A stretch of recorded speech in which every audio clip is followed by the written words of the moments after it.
My name is Aisha Ibrahim and this is Election Brief. We are on live on DSTV channel 421, GoTV channel 125 and all our social media handles at Joy News on TV. My personal handle is Adanana Aisha. Election headquarters is brought to you by Petrosol, your clean fuel in full quantity. The Chartered Institute of Management Accountants, SEMA, and AICPA together as the Association of International Certified Professional Accountants, German Ozone Medical Center, Alternative Therapy, Dental, Wellness and Beauty, Chopbox Technologies, a convenience service, and Youth Breath Foundation. Election headquarters is for an informed electorate. Please do stay for details.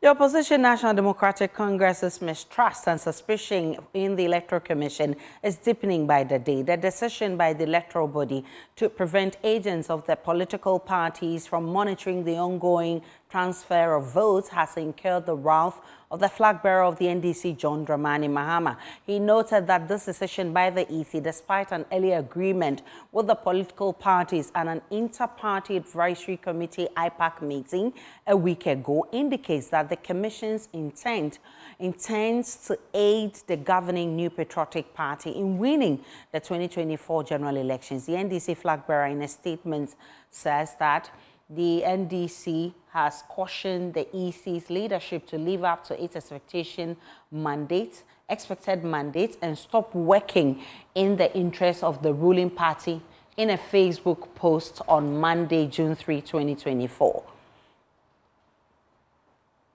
The Electoral Commission's decision not to allow agents of political parties to observe the ongoing transfer exercise points to only one reason: the EC's avowed determination to aid the ruling NPP in stealing the outcome of the 2024 elections. But as I've cautioned, continued to repeat and did in the past weekend in Tong, this collision between the EC and the NPP will not work. They will fail. I am not surprised that the NPP and the EC quickly reversed a collective decision taken at IPAC meeting last week to have political party agents present at the district offices for the transfer exercise. The NPP knows and internally admits that it will lose the 2024 presidential elections. We also know that as a last resort, it seeks to deploy gerrymandering during this voter transfer period to improve its chances in the parliamentary elections, in the erroneous belief that it may rely on that to affect its presidential control. Again, they will fail because that strategy will not work. We have in our possession a long list of constituencies in the Ashanti region and eastern regions and selected places in Greater Accra and other regions where the NPP is seeking to transfer thousands of voters from their strongholds to offset the NDC's gains in constituencies we control. Ghanaians have already decided to vote Akufo-Addo and Bawumia out because of the unprecedented hardships they are faced with due to the economic mismanagement and deep-seated corruption. I am certain that no amount of collusion between the EC and the NPP can rescue the NPP on December 7, 2024. We have instructed our party at all levels to continue to be present and observe the transfer process. I challenge the EC leadership to live up to the expected mandate and stop working in the interest of the ruling party. Well, a group calling itself Election Watch Ghana seemed to agree with the NDC flag bearer. They indicate in a statement they are outraged and appalled by what they refer to as the Electoral Commission's betrayal of the agreement reached at an IPAC meeting. Mark Ewusi Ako is convener of Election Watch Ghana and he's a national youth organizer of the PNC. He joins me in the studio. Hi, Mr. Ako, good to see you. Good to see you too. So what's your evidence that the Electoral Commission is scheming with the NPP to rig the upcoming elections? Well, we believe that the processes leading to every election is always supposed to be transparent. And we always have been advised to trust the Electoral Commission. But it becomes very difficult to trust the Commission when it is not being transparent. A typical example is we went for a meeting last week on the 29th of May.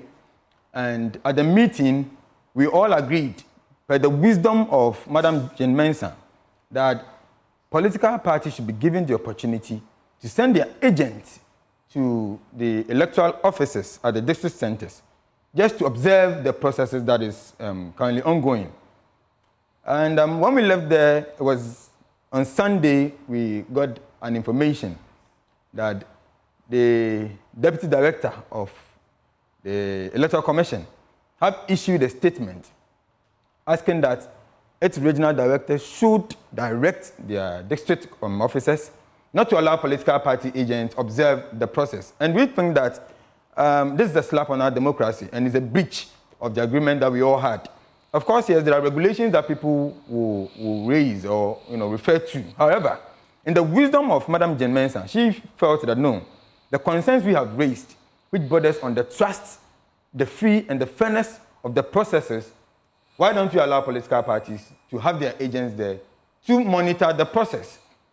And what we realized was that in the absence of Madam Jane Mensah yesterday at IPAC meeting, the two other commissioners, which is Mr. Bosman and Mr. Tite, then took a unilateral decision that no, we will not allow political parties to have their agents at the centers to observe the process. And our question is, what happened to the earlier agreement? The EC has indicated that the CI that regulates its activities doesn't admit that party agents or party representatives must be present at the transfer registration center. And the same law does not ban political parties to bring their agents to the registration centers or the transfer centers for observation. And so what we think is that we're all looking at how best we can build trust in the Electoral Commission. And it is very difficult to trust someone when the person is not ready and able to open up to you. What we are saying is that, per their own connotation and their motto, connotes, that transparency is one of the things they are looking at. If we don't trust you, because you are not being transparent, how do we leave such a process in your care? And we all know what happened recently, where BVR machines and other things got missing. We raised an alarm, and the Commission says it is no. It is never missing. And the Elections Watch Ghana have come out with a press statement saying that, look, the missing BVRs are with some unscrupulous persons, probably conniving with the Electoral Commission to register people. And so we believe that they are done with the registration and they want to transfer them. That is the reason for which the Commission is saying that they are banning political parties' agents from observing the process. We think it's a slap on our democracy. The NTC says it will continue to allow its agents to observe. Is the PNC doing the same? Oh, yes, that's what we ought to do. That is what we ought to do, because the CI never bans political party agents from observing. And we are not asking our people to go there and cause any mayhem or chaos. Now, the Electoral Commission is indicating that their decision to, withdraw political party agents is because of the chaos incidents. True. I mean, in the day of our elections, we'll have over 40,000 polling stations where we're going to have elections. Will the Electoral Commission then come to say that because there's been confusion that is ensued somewhere, we ought to cancel the entire process? But that's a different process altogether. You're talking about the main elections and not votes transfer. What is the responsibility of the security agencies? Is it the responsibility of political party agents or political parties to ensure there is peace? Or it is the responsibility of the Electoral Commission? No. It's a collective responsibility. But the responsibility, the biggest responsibility on the shoulders of the security agencies. That is why we expect that the Electoral Commission should be working hand in hand with the police. We want them to ensure that there is peace. Now, anywhere there is any conduct of elections, the place is seen to be considered as a security zone. And so if the presence of security men are there, why would we allow any unscrupulous person to come and cause mayhem? And you see, we've been doing this for far too long, where the beneficiaries have been the NDC and the NPP. But for now, Elections Watch Ghana is saying that we will not allow this to happen. We cannot continue to do this. We're tickling ourselves and later on laughing. At the end of the day, we'll claim that, no, we've had a very successful election. When people are dying, you call this a successful election? I'm grateful for your time. That's the convener for Election Watch, who says they will not allow their agents to stay away from the voter transfer, just as the NDC has also indicated. Definitely there's more of this because it has just begun. Let's get on to other stories. Students at the University of Ghana fear they will be disenfranchised during the December poll since they were unable to register during the recent limited voter registration exercise. At a press briefing today, the student leadership claimed the Electoral Commission blamed their inability to register them on system shutdowns. Listen. There are 7 tertiary universities within this constituency as well, namely University of Ghana, GEMPA, UNIMAC, Radford University, Nats University College, Accra College of Education, and Dominion University. I want to state emphatically that lots of students were not able to register because anytime they come here, they join a long queue, and when it's 6 p.m., the EC tells us that the system has shut down because after 6 p.m. they won't be able to access the system. And looking at the high turnout, it has affected a lot of students. We are looking at huge numbers standing here because they are unable to register. Meanwhile, some SRC presidential aspirants are also advocating for a vote transfer center on campus.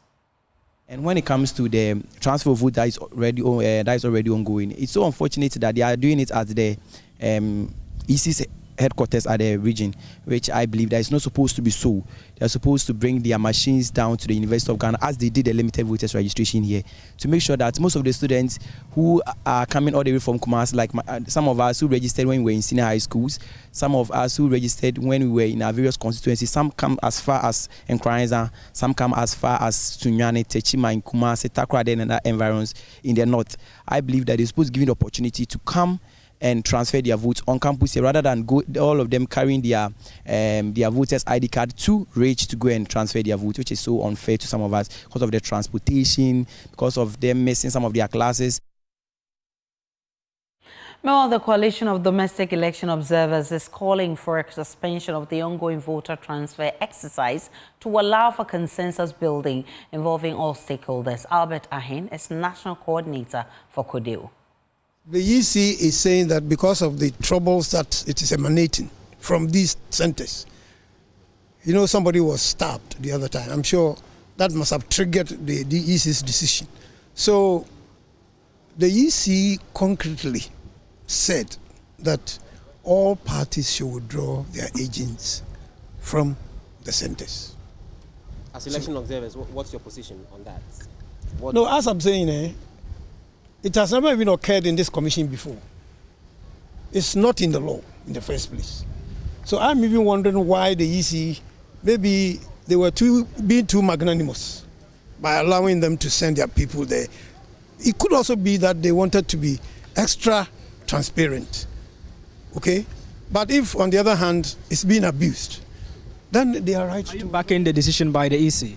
I, in the first place, wouldn't even want agents to be around when transfers are being made, because the law does not even back it.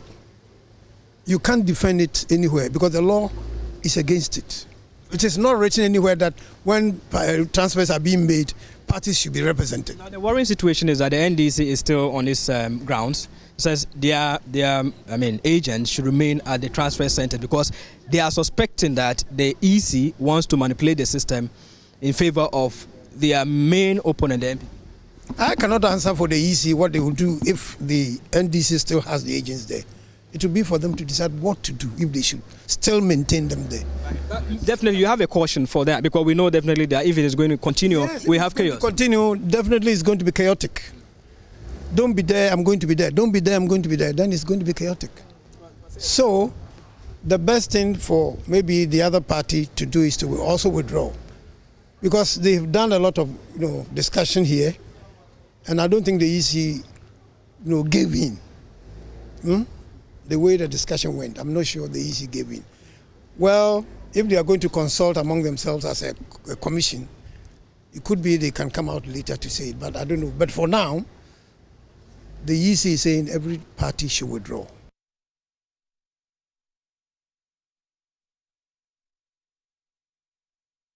Flag bearer of the governing NPP, Dr. Bawumia, has broken his silence on the controversial National Cathedral project, which millions of cedis have been pumped into without significant progress. This has drawn criticism from some members of the clergy, minority and civil society organizations. Some key board members of the National Cathedral have even resigned, citing lack of transparency in the execution of the project. Well, it came up strongly when Dr. Bawumia met the clergy earlier today as part of his tour of the Greater Accra region. But in response, the NPP flag bearer said there's the need for the church and government to sit down and figure out the way forward for the project.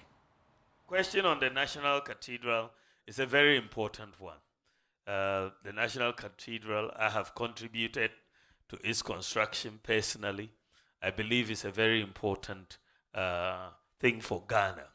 But I think that as it stands now, the church has to come together and government and let us sit down and talk about the way forward for the National Cathedral.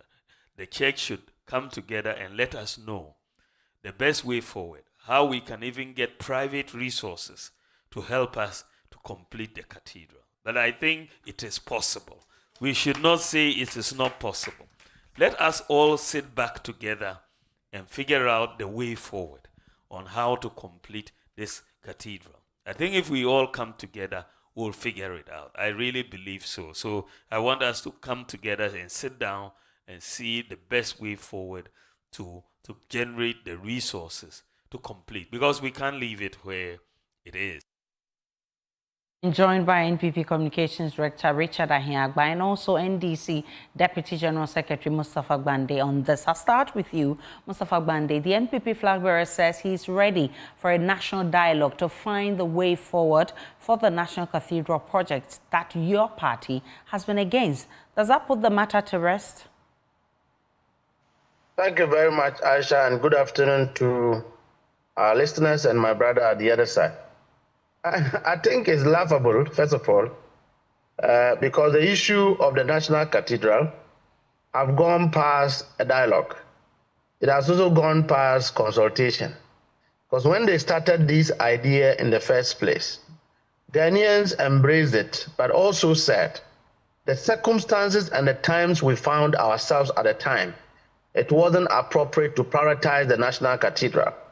Many also expressed concern over the sightening of the National Cathedral, where we are going to demolish a lot of structures to build the National Cathedral, which eventually, I'm told that some of them are in judgment debt as we speak. Now, the business of the National Cathedral today is a scandal, supervised by the president, supervised by the vice president.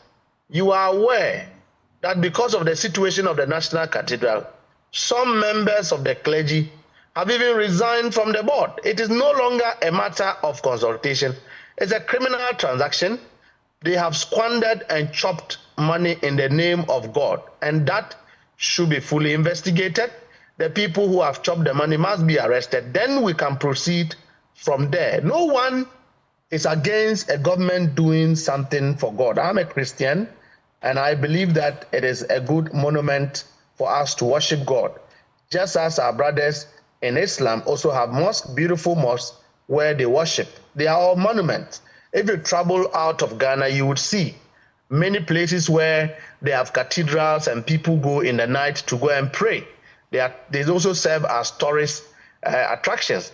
Under the circumstance of Ghana and under President Akufo-Addo, our National Cathedral issue is now a scandal, a criminal matter for which people must be held responsible. So it's not about dialogue.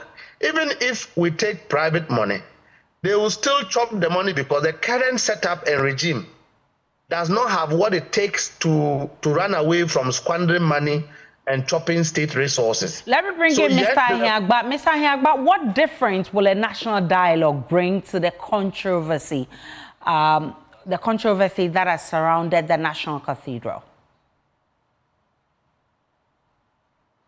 Good afternoon to your listeners, to my brother Mustafa. He said a few things, and I think that Mustafa, as I know, is an optimist, but somehow when he wears the NDC colors, he becomes a pessimist. the issue about the cathedral having gone past consultation or a scandal and all that, I am sure that in a different setting, he will not put it like that, but because of politics, he's saying so. You know, we've all been talking about the National Cathedral. People have concerns about it. I believe that it's a structure that must be erected. It's a good assembly point for all of us, and not only for Christian activities, but for national events. And so therefore, it's going to be a multi-purpose facility that we ought to invest in, and it's a useful investment. But the point I want to make with the Vice President's insertion and the suggestion that we need to sit around and dialogue on the way forward is as a result of how intractable the project has become. You know, the original conception was that, you know, there's going to be a private fundraising-driven effort to build it. Somehow there has to be some support from government beyond the giving of the land. But this is all in the spirit to ensure that we build a monument that even between us here on this platform and your listeners don't disagree that we need that monument. So the Vice President's call is to once again give chance to dialogue, which I think we need to commend him for, because this is in a true form what democracy ought to be about, to engage the citizenry, to see the best way we can together build our society and pursue a certain outcome for our people. So I think that the Vice President's call is in the right direction. It's a legacy item he's inheriting when he becomes president on January 7th. And the way forward is to bring people together and say, how do we do this as a people? Invite all of us to the table and let's think about this. So there's a consultative process. Everybody has to buy in, and I think that will drive us forward quicker, and then we can all build that monument to the glory of God. Grateful for your time, gentlemen. Mustafa Gbande is NDC Deputy General Secretary, and Richard Ahiagba is Communications Director of the NPP. Well, at the same event, General Overseer of the Apostolic Faith Mission International, Reverend De Graaf Tosei Kwame, who expressed concern about the life-threatening operations of land guards at Ablekuma, Dr. Mahmoud Baumia responded by promising to digitize land registration and make it free for all stool lands, aiming to eradicate the root causes of land disputes and litigations. Move to mapping and digitalizing our land. So many land disputes come up because nobody really knows who owns the land. Many different people claim ownership. And one of the problems that we have is that many of the stool lands are not registered. Why? I found out that many of the chiefs find it difficult to pay the registration fee because it's a bit expensive. If you own a lot of land, to go and register it's expensive. So what am I going to do? We are going to provide free registration for all the chiefs, because it's very important that it's registered. Once it's registered, when you sell the land to somebody, we'll take away our fee. For the registration, we'll allow you to register. But when you sell, we'll take away our fee. Isn't that fair? That's fair. So that is what we are going to do. So that in Ghana you can find, once we do the whole digitalization, any piece of land you can find who owns it. So that nobody can come and sell it twice or thrice to different people. That is where we are going. Digitalization of the land. We are going to really make sure also that our youth, in terms of the digital area, our youth are trained. Dr. Baumia's campaign chairman, Dan Boche, is also raising concerns about propaganda and negativity in the system. You are flawed at times to become confused. Responsible men and women of God, we are not here to plead that, oh, go and tell your people to vote for NPP or vote for Baumbia. No.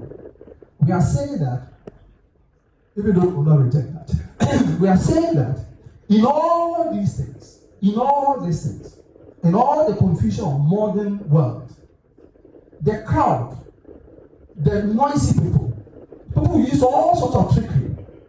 It takes the counsel of men and women of God so that they can understand the issues. Because you know it better. The crowd, they are not always right. Those who push well, those who are able to do propaganda, they are not always right. When Pilate had to make a decision between our Lord, who had no sin, who had committed no crime, and Barabbas, what did the people say? They wanted what? The armed robber to be freed. That was the choice of the people. If they had voted, they would have voted, in that one, they voted for Barabbas rather to be freed. And that was the voice, the vote of the crowd, the majority of the people. So in all reverence, we know that the majority may not always. And in such more dangerous times, with technology and all that, we need the counsel of the men and women of God. So much propaganda, so much negative thinking, and which at times try to limit what God can do. We met as a political party. We prayed a lot that God should select a leader for us. Now to Techiman, where the Techiman South Secretariat of the NDC has vowed to resist with strong aggression persons who attempt to transfer votes from other constituencies into the municipality in the ongoing voter transfer exercise of the EC. The party at a press conference cautioned individuals who are being lured to do so to be mindful of the 2020 shooting incident that claimed 2 lives and left several others injured, and advised themselves to stay away. And Asabit has more. So we are back here at the Techiman Electoral Commission office, where the ongoing transfer of voters is taking place. The exercise, which commenced on the 30th of May, Thursday to be precise, is in its 5th day. And the National Democratic Congress at the constituency level is unhappy with the turn of events. They are alleging that the New Patriotic Party is busing people from other parts of the country to transfer their votes into the Techiman South constituency in an attempt, to rig the next elections, which comes off in December this year. The constituency communications officer, Alasan Isa, has been addressing the press, expressing their dissatisfaction with the turn of events. Let's listen to what he's been saying.